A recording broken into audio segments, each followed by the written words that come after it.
Welcome back to Morning at NTV, and today we were having a discussion about hygiene and the beauty spaces that you go to get pampered, to get your haircut done, your hairdo done. So today in studio we have Dr. Nandawola Mutema, who is a doctor at the clinic at the mall and also owns a nail bar. So she's the best person to talk to. In case you have any questions, concerns, suggestions, kindly keep that coming in. The hashtag is Morning at NTV. Thank you so much for staying with us. So before we went, thank you. Before we went on that short break, we were talking about the nail, the pedi spa. The pedi spa. Yeah. Exactly. And you were saying that the ones that do not have a plumbing system are the best. Expound. Yeah. So when you have a space that is totally enclosed, which is the plumbeless spa, there's no little areas for bacteria or viruses or fungi to accumulate. But when you have piping and so on, there's those little nooks and crannies where bacteria can stay, and if not well sanitized, I'm not saying you can never sanitize them, but if not well sanitized, they're a good place for bacteria, to breed fungus, and grow, and so on, to breed and grow and affect the person that's using that kind of spa. So in quote-unquote the Western world, more and more we're going towards using pedi spas that do not have any plumbing, most importantly because they lend themselves to the use and utilization of liners, which are the best way to ensure that you're not exposing one client to the other clients. And how affordable are these liners? It depends on how important it is to you, for the that your client is exposed to the best hygiene. Are you referring to the pedi spas that are portable, the ones they normally see in salons, where after they use it on one client, they go, dispose of the water and then they wash and then they use on another client? No. So I'm talking about where there's the basin or the spa where one puts their feet. Yes, it has a portable basin, but that basin has a liner. So it's the liner that you change. You bring a new liner. So it's a single-use liner. Single-use, totally single-use. Oh, wow. And that's the best way to protect your client's feet. Okay, all right. In hygiene, you've mentioned disinfection, you've mentioned sterilization. What's the difference between the two? Between the two? Yeah. Okay, so sterilization is what we do when we use an autoclave that uses steam to really get absolutely any kind of spore that could potentially affect a client. Disinfection is we use a liquid, either an alcohol-based liquid or herbicide, barbicide, any kind of liquid, but that is put in a jar, and the instruments are dipped in for, I think the maximum or the minimum time recommended is 5 minutes. 5 minutes. And this is after cleaning? Yes, you always must clean. Okay. You always must wash and remove any kind of debris on anything that you're going to either autoclave or just disinfect. That is extremely important. But if you've gone into a barber shop or a hair salon and you've seen this blue liquid that they dip the combs and stuff in, so that's disinfection. Sterilization is always going to take you a little further than what disinfection does, but disinfection also in and of itself is good. It's good enough. And way better than nothing. Okay, all right. So with disinfection, let's get to the salon spaces where we have combs and all these other instruments that you use on clients. How often should the combs be used? Is it after every single client, or on a day-to-day basis, or a week-to-week basis? After every single client, those combs must be washed and then disinfected. At the bare minimum? At the bare minimum. And if your salon does not do that, then you should ask that it be done. Yes, you can always bring your own implements from home, but remember, even when you're doing your manis and pedis at home, or you're doing your own hair or whatever, still make sure you've washed every time your combs, your brushes, your nail clippers, all those things. It's important. You've seen people, it happens a lot with nail biters, but You've seen people who maybe the cuticles were trying to be cut or whatever. Yes. Then they get an infection, what we call a paronychium. It's bacteria that was probably either on the instrument, and this can happen even if you do it at home yourself. If you're not cleaning your own instruments, you can get an infection. You can get an infection. Yeah, because bacteria sit on any surface. If I came and cultured this surface, you'd find something. So with the hair space, is it just the bacteria, the dandruff? Because people say, okay, fine, it's dandruff, it's gonna come and go away. I'll use, medicated oil on my hand, shampoos, and it will go away. How serious is it for us to pay attention to that factor, the hygiene? Well, so yes, there's surface infections, or what looks like a surface infection, like dandruff or whatever. But for example, you might be doing my hair, you do a perm, I get a bit of a cut on my scalp, or even as you comb, if I have a sensitive scalp, maybe I get a cut, and that's an entry point for bacteria. So that's why it's so important to make sure things are disinfected and sanitized. Doing your nails, you don't intend to make a cut, but you might be, maybe the technician is a little bit absent-minded that particular day, or he's in a hurry because there's so many other people. Pop, small cut. Yes. That's an entry point for bacteria or fungus or anything to get in. Correct. So, but the other thing is, when you enter a salon, when you enter a beauty space, it doesn't have to be just nails, hair, whatever. When you enter a beauty space, do your inspection. Look at the floor. Look at the bathrooms. Are these clean? Look at the little corners, all these little nooks and crannies. If those areas are generally clean, then this is a place that makes hygiene, very important. Yeah. If you enter an area and the spaces look a little bit iffy, then they're least likely going to be the kind of place that's going to make hygiene extremely important. Okay. All right. So always demand for it. Look at your surroundings. Demand for it. Yes. The other thing is, most of the times when you go to the salons, even the high-end salons, you'll see the hairdresser attending to this person. They may be waiting. After they're done, they come attend to you without washing hands. Speak to them right now. How important is hand washing before you attend to the next client? How important is it? Speak to the hairdressers. Hand washing is extremely important. I don't care if you're a hairdresser, a nail technician, a medical doctor, a nurse.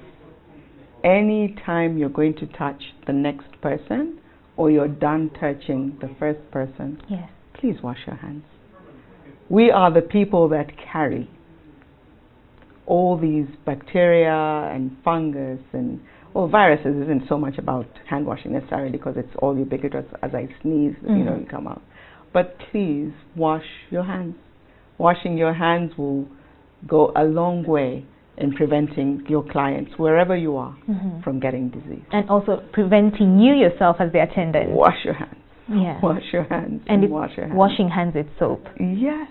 Is there a technique where, I hear it's not just washing hands, there's a technique as to which you're supposed to wash your hands? I don't know. How is it done? Because for you, medics, some of us will just go to the tap, do this with the soap, and then you rinse it off. Is that sufficient enough? What are the steps of hand washing? In nursery school, one of the nursery schools that I've observed, they'll have the kids count. At least I think it's from 1 to 20 or 1 to 30 as they wash. What is the point about that? Just making sure you're effectively washing. So rub your hands, rub the dorsum of the skin side, the palm side. Yes. Really make sure you've got that nice and soaked up, and then run the water. That very simple step. It doesn't even have to be so technical, but that very simple step of washing your hands repeatedly is extremely important. Okay. Let me go to another sensitive equipment still in the beauty spaces, the towels. The towels. How often should these towels be washed?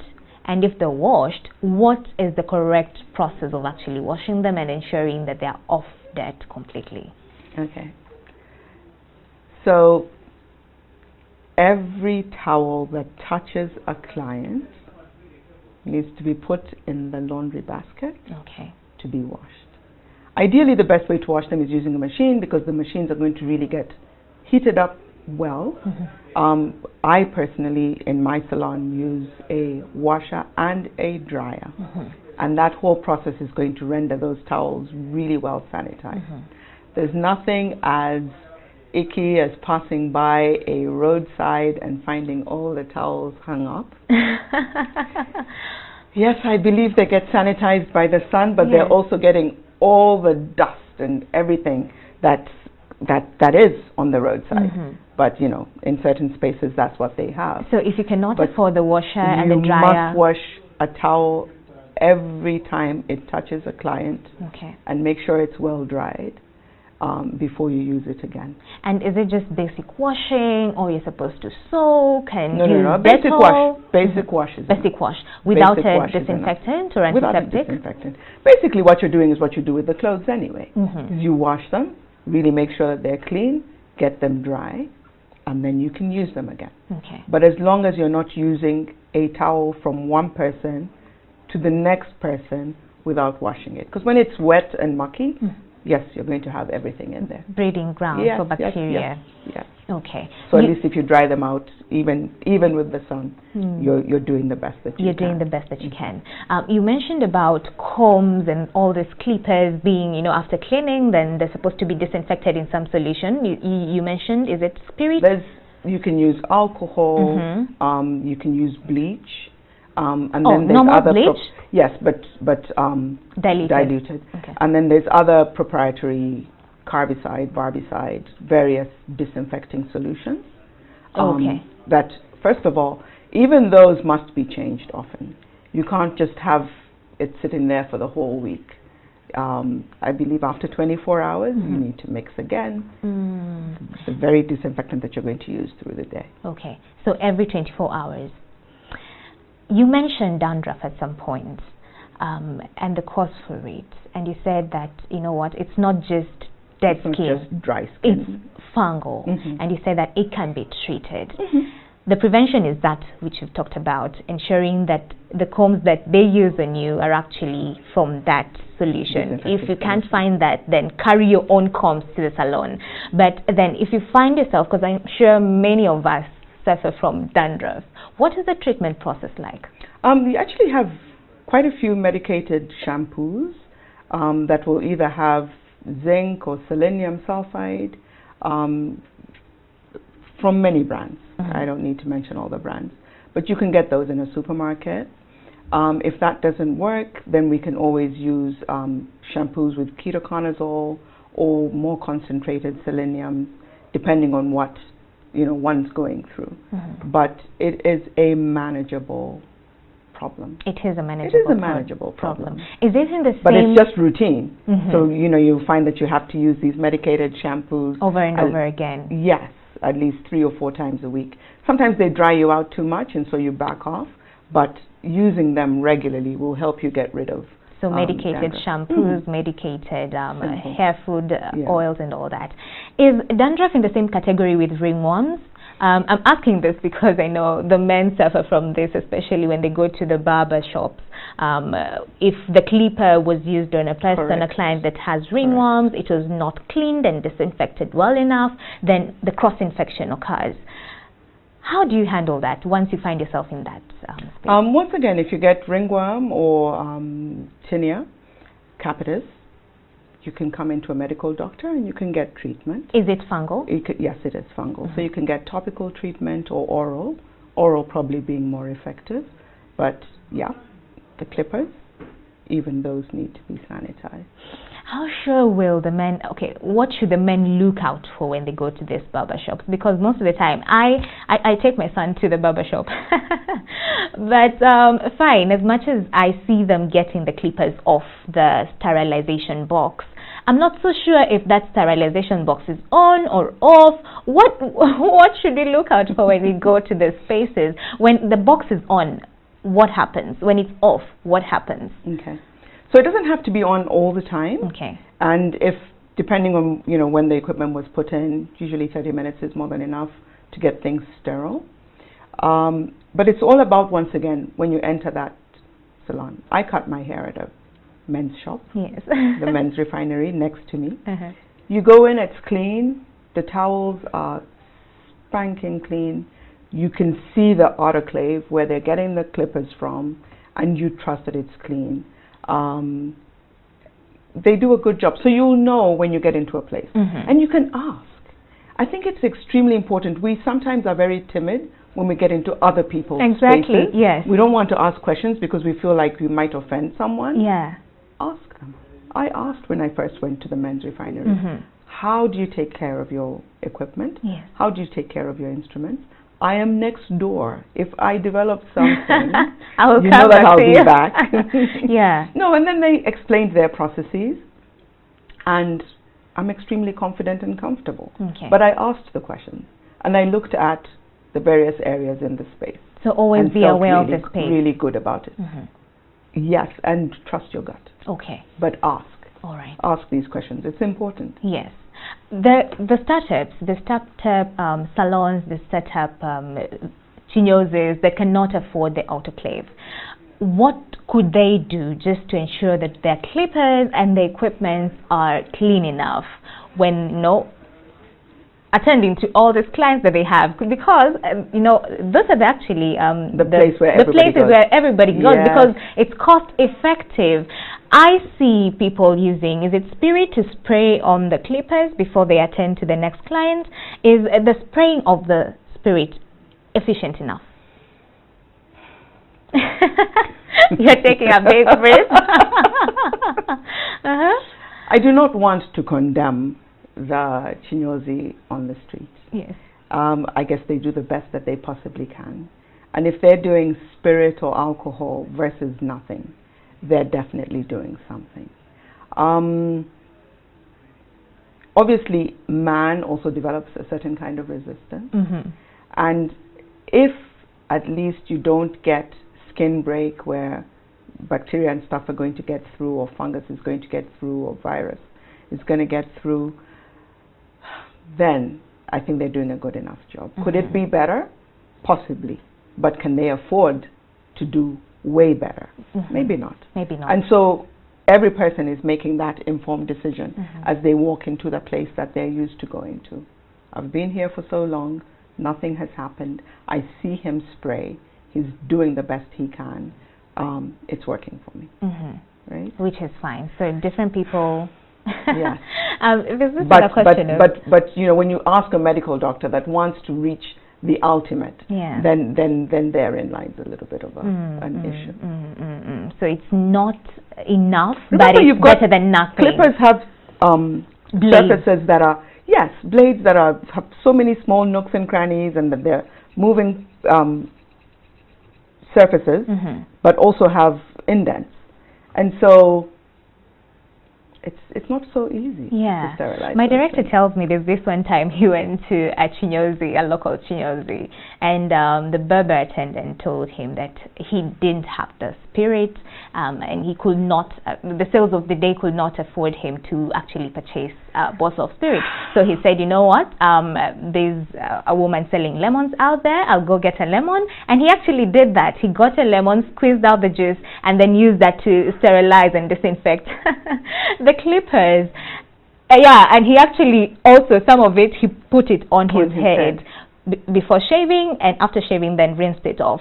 Is that sufficient enough? Going organic? Probably not. Okay. Probably not. But it helps to some extent. It's better than nothing. Oh, I don't know that it's better than nothing. So you wouldn't vouch for it? I would not vouch for that. So at least at the bare minimum, buy spirit. Spirit is not expensive. Yes. Spirit is not expensive. At the bare minimum, have your spirit. Yes. Wow. Okay. Let's talk about makeup services. You've mentioned that at your nail bar you also do makeup and you sell makeup. And nowadays the makeup business is actually booming. But most of the times you'll find that the makeup artists do not, put the issue of hygiene as priority. So they ask, do I wash my brushes every single day? And it takes so much time for these brushes to dry off. What should they do to disinfect the brushes and also the makeup palettes that they have? At the bare minimum, brushes that are used to apply makeup should be washed after every client.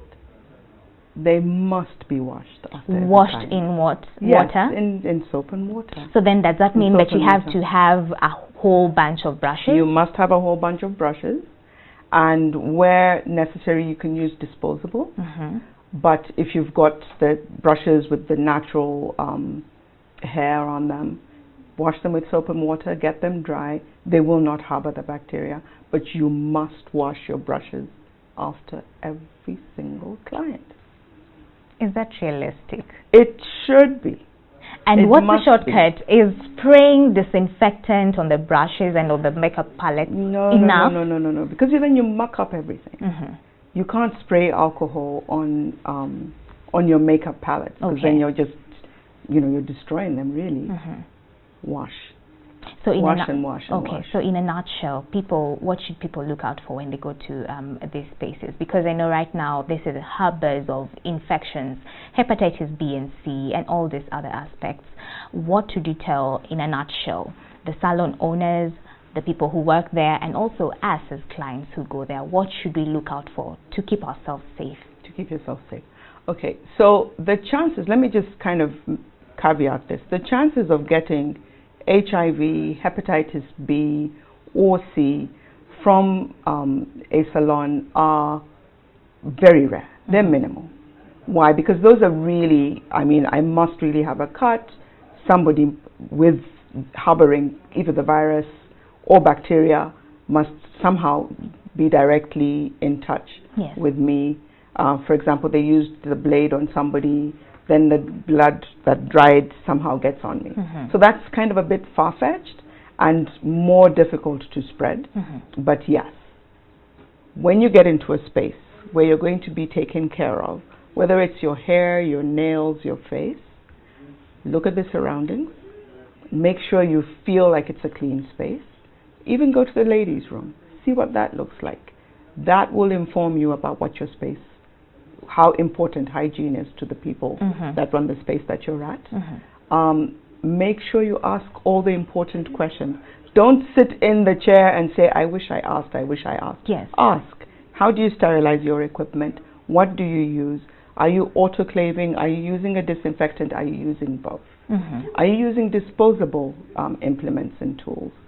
Do you see them open the packet of that disposable tool? Are you confident and comfortable? Do you see them dispose of after they've taken care of you?